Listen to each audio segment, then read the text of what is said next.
My name is Mary. I am 31 years old, and last weekend I found myself standing in front of my own house, frozen in disbelief, watching rainbow disco lights flash through the living room curtains and hearing bass-heavy children's party music shaking the walls. It was a surreal moment, one that would soon spiral into something far beyond anything I had ever expected. What began as a simple refusal to be taken advantage of turned into a scene straight out of a federal raid with kids crying, parents screaming, and handcuffs snapping shut like clockwork. And I will never forget the look on my brother's face as he was dragged away, furious, humiliated, and completely caught off guard. It all started the week before when my brother Oleg asked if he could throw a birthday party for his son Alex at my house. Oleg had a long history of taking advantage of people, especially me. He was the kind of man who acted like the world owed him space, time, and labor. His own apartment was too small, and the backyard of the condo he was renting was under renovation. So, naturally, he turned to me. But I was tired of being the default solution to his problems. I told him no. I told him I had plans to come home, rest, and enjoy the quiet weekend I had earned after an intense work week managing logistics for a distribution company in Linda. He did not yell. He did not argue. He just stared at me with a tight-lipped expression and nodded, but his eyes were cold. I could tell he was angry, but I assumed wrongly that it would end there. I underestimated his audacity. Oleg had always been cunning, always weaving his selfish decisions into elaborate schemes that pushed responsibility onto everyone else while he strutted around acting like the victim. But this time, he went beyond anything I could have imagined. Friday evening, I stayed late at the office to finish a quarterly report. By the time I pulled up to my house in the suburbs near Freedom Park, it was already dark, but the neighborhood was glowing with energy. Too much energy. As I turned the corner to my street, I noticed cars parked haphazardly on both sides of the road. Some were even up on the curb. I remember wondering if my neighbors were hosting a block party, but when I got closer, I realized with a sickening twist in my stomach that all the cars were gathered around my house. And then I saw it. The pulsing lights flickering through my windows, the silhouettes of bouncing children and adults milling around inside like they owned the place. I parked down the street and marched toward my front door in a rage. There was no mistaking it. Oleg had broken into my house. He had thrown a full-blown birthday party for his son, uninvited, on my private property. My blood boiled as I walked up the driveway littered with confetti and juice boxes. Hearing shrieking laughter and a microphone inside blasting someone's terrible karaoke, the nerve, the absolute nerve of him. I hesitated for only a second before I turned and pulled out my phone. I called the police. I told them someone had broken into my house. There were dozens of people inside and that I did not feel safe entering. What I did not realize at the time was that my brother's little surprise party had triggered a much bigger alert. What I did not know then, and would only understand hours later, was that one of the guests at the party had been flagged on an active federal watch list. A parent of one of the kids, someone Oleg had invited through his work or social circles, had a warrant out for crossing state lines with a minor while under investigation for neglect. My 911 call had been flagged, escalated, and rerouted. So, instead of the local Linda police rolling up with flashing lights and a few patrol cars, it was the FBI that arrived, and they did not come quietly. I was still pacing on the sidewalk when the unmarked SUVs rolled in, 4 of them, followed by a black tactical van. Within seconds, agents in full gear surrounded my house. They did not ring the doorbell. They did not ask politely. They busted the door down with battering rams, stormed inside, and ordered everyone to the floor. I stood in my front yard, stunned as I watched children being hurried out the back door by agents in tactical vests, one after another, their party hats tilted, their faces twisted in confusion and fear. Some of them were crying, but the agents moved quickly, systematically, making sure every child was accounted for. One by one, they were loaded into vans that would take them to a temporary Child Protective Services facility for emergency custody. As for the adults, every single one of them was cuffed and detained. It did not matter that some were neighbors, co-workers, or unknowing party guests. No one was let off without processing. They were all taken away to the station for questioning, my brother included, and Oleg. Oleg looked like he had been hit by a freight train. His smug arrogance was nowhere to be found. As the agents tightened the cuffs around his wrists and walked him out the door, he finally looked up and saw me standing at the edge of the yard, arms folded, expression cold. His mouth fell open in shock. His eyes widened with a fury I had never seen before. He tried to speak, but the agents pulled him toward the van, cutting him off mid-motion. He was furious. He wanted to scream, to accuse, to lash out, but he could not because he was caught red-handed, surrounded by federal agents, and drowning in consequences of his own making. He had thought I would come home, roll my eyes, and clean up after him like always. He thought I would say nothing except the invasion of my home and let the party slide for the sake of keeping the peace. But he underestimated just how done I was with being the passive sister. He thought this stunt would force me to fold. Instead, it forced a raid. When the chaos ended and the house was finally cleared, one of the agents walked over to me and confirmed what I already suspected. I was not in trouble. I was the homeowner. I had made the right call, but my entire house was now sealed as part of a temporary investigation. It would take time to sort through all the legal fallout. I nodded in silence, trying to process the sheer madness of what had just happened. As I drove away to spend the night at a hotel, I looked back at the house one last time. The lights were off now. The music was gone. The balloons were deflated and the yard was quiet. But in that stillness, I felt something I had not felt in a long time. Relief. Relief that for once, Oleg's recklessness had consequences he could not dodge. Relief that I had drawn a line, and the universe, or the federal government in this case, had backed me up. And somewhere beneath all the shock, the fear, and the disbelief, I felt something dangerously close to satisfaction, because Oleg would never forget this birthday party. Not because it was joyful, but because it was the day his games finally caught up to him. Update 1. If the night of the raid felt unreal, the days that followed felt like I was moving through thick fog, watching consequences ripple outward in slow motion. I learned very quickly that federal involvement does not end when the flashing lights disappear. It lingers, it digs, it documents everything. By the next afternoon, the situation became clearer. Every adult who had been dragged out of my house in handcuffs was processed, questioned, and eventually released. Some were let go within hours, others after a full night in holding, but one name never appeared on the release list. My brother's, Oleg, stayed. The reason was simple and devastating for him. He had illegally entered my home. He had organized and hosted a large event without permission. He had endangered minors by bringing them into a property he did not own or control, and on top of that, he had lied repeatedly during questioning, insisting that he had my consent and that I was exaggerating the situation. The evidence destroyed that story almost immediately. The security system logs showed forced entry. My phone records showed the earlier refusal. Neighbors confirmed I was not home when the party began. There was no wiggle room left for him. What surprised Oleg the most was that everyone else walked free while he remained behind bars. The parents of the children were furious, embarrassed, and panicked about temporary CPS custody, but they were not charged with breaking and entering. They had trusted him. He had been the organizer, the instigator, the one who made the decision to use my home like a rental hall. He could exploit, and federal authorities do not appreciate being lied to, especially not when children are involved. I was contacted again to confirm that I would not be dropping charges or offering any statement that might soften his situation. I did not hesitate. I confirmed everything I had already said. I clarified that Oleg had been explicitly denied permission. I emphasized that I felt violated and unsafe. That was all they needed. That was when Oleg realized he was alone. Through his attorney, he tried to reach me. At first, it was desperate pleading wrapped in fake remorse. He framed it as a misunderstanding, as a harmless party that went too far, as something that could be fixed if I would just help him out this one last time. He begged for me to say I had overreacted. He begged for me to claim stress, confusion, anything that would allow him to walk out. I refused. The tone changed instantly. When pleading failed, the mask dropped. I was informed that during a monitored call, Oleg spiraled into rage when he learned I would not intervene. He stopped begging and started blaming. He accused me of destroying his life, of humiliating him in front of his son, of turning the government against him. Then the anger escalated into threats. He promised retaliation once he was released. He vowed to ruin my career, my reputation, my peace. He made it clear that he saw me as the enemy now, not his sister. That was the moment everything shifted from shocking to terrifying. Federal agents do not take threats lightly, especially not when they are directed at a cooperating witness. Oleg did not seem to understand that his words were being recorded, logged, and assessed. He spoke recklessly, fueled by rage and entitlement, convinced that intimidation would succeed where manipulation failed. Instead, it sealed his fate. I was notified that his statements had been added to the case file. Not quietly noted, not brushed aside, added. The agents explained that threatening behavior demonstrated a lack of remorse and a continued risk. His chance at leniency evaporated in real time. The same mouth he had used to bully his way through life had now dug his hole deeper.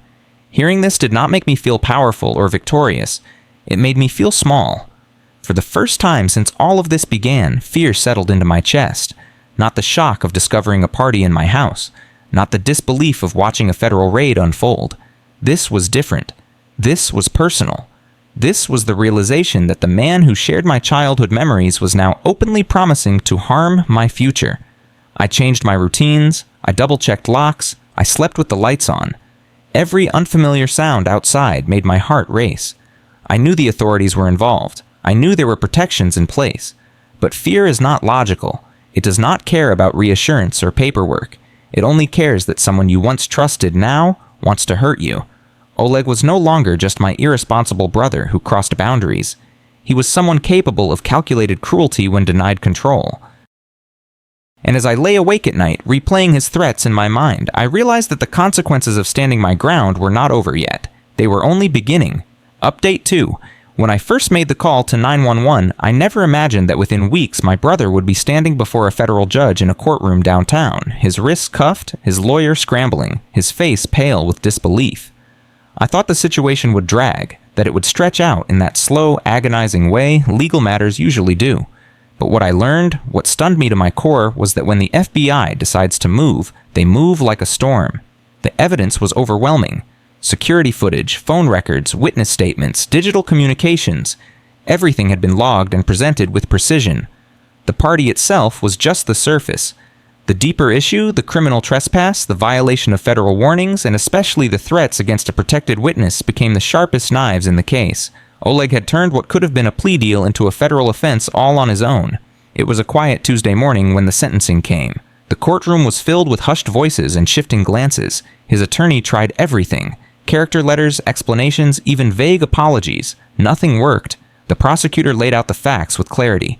He had broken into my home. He had involved children. He had made serious threats while in custody. The judge did not need long.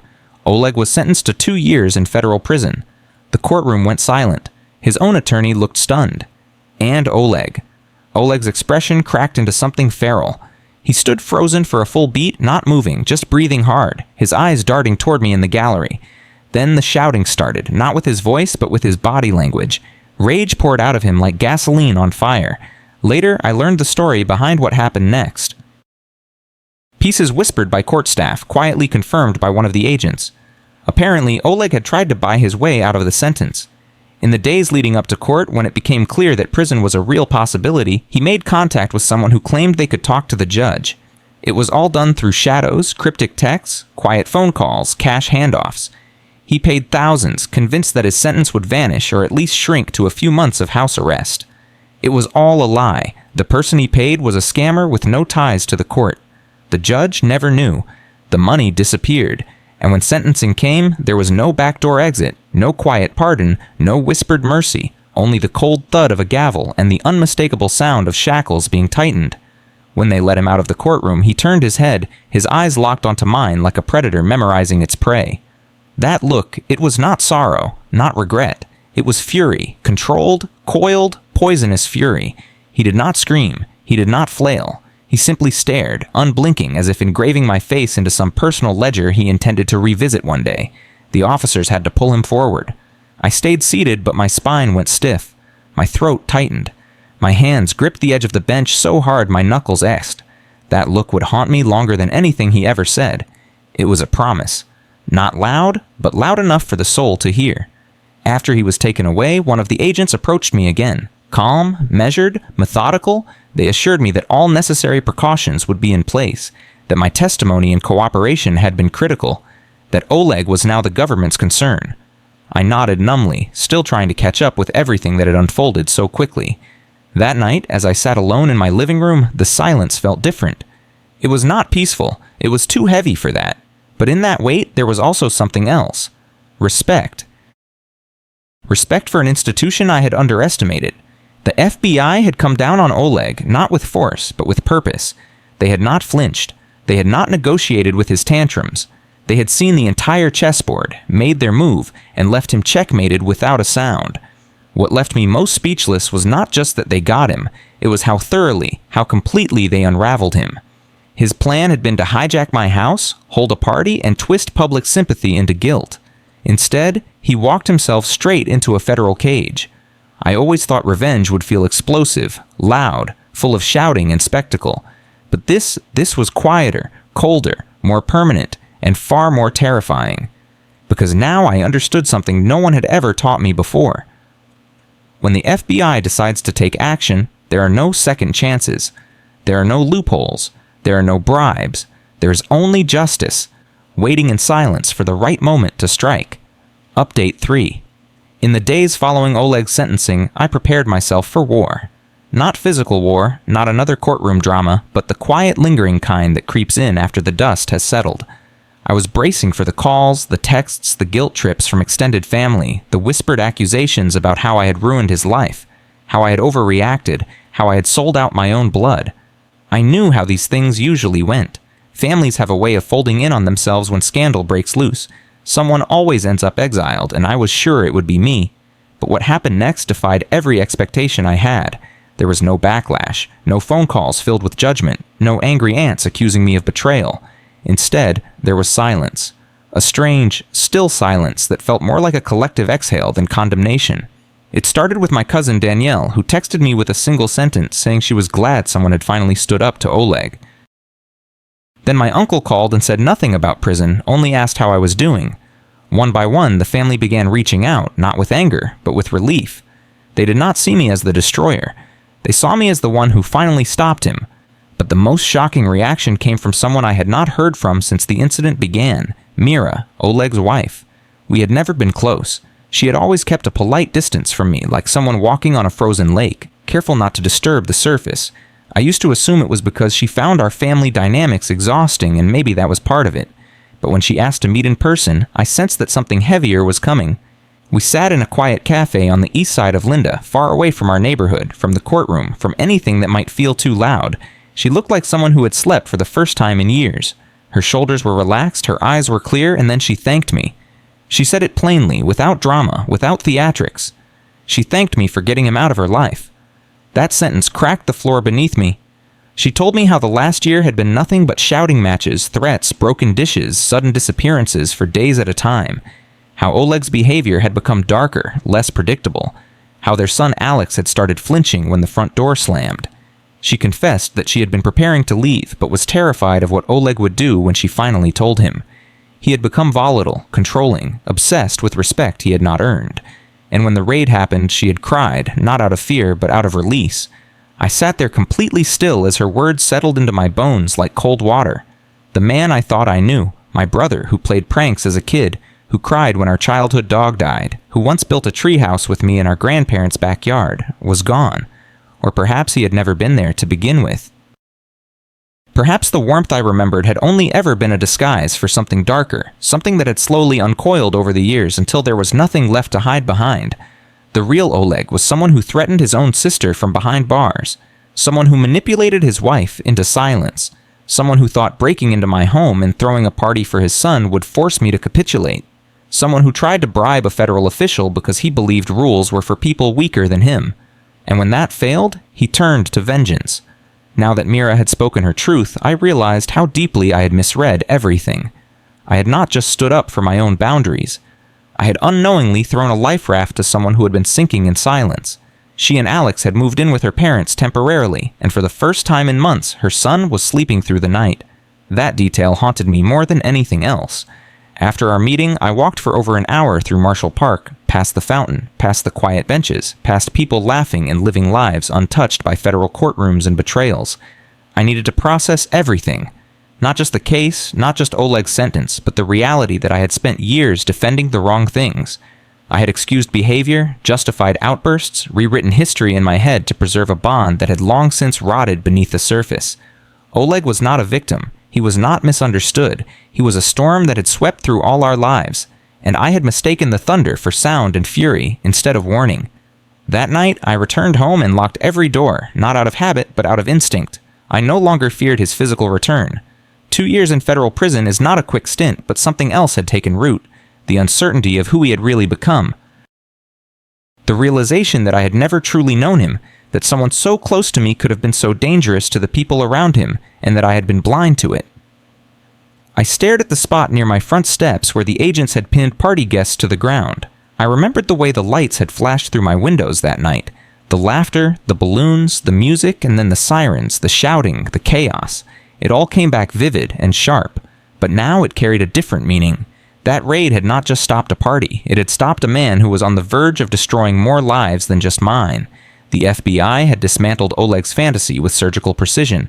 They had not just answered my call, they had dug until the truth surfaced. Even truths I did not know existed. They had exposed what I could not see, and for that I was shaken, not just by their reach or their power, but by the fact that they had protected me from something I never realized I needed protection from.